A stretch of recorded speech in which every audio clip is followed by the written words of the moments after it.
రేవంత్ సర్కార్ సారథ్యంలో ప్రగతి పదంలో పయనిస్తున్న తెలంగాణ 2024-25లో 3,79,751 తలసరి ఆదాయంతో దేశంలోనే అగ్రస్థానం, 14.59 లక్షల కోట్ల జీఎస్డీపీతో సరికొత్త రికార్డు నమోదు.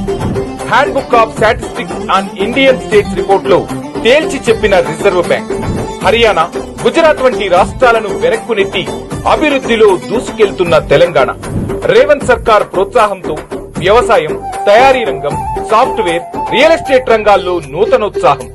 మరోవైపు తెలంగాణ అభివృద్ధిని జీర్ణించుకోలేక నిత్యం విషం చిమ్ముతున్న బీఆర్ఎస్ మహిళా సాధికారత, రైతన్నలలో సంతోషం, రియల్ ఎస్టేట్ పరుగులను సహించలేక విమర్శలు. 4 లక్షల కోట్ల పెట్టుబడులు రాష్ట్రానికి రావడం ఇష్టం లేక బురద జల్లే యత్నం.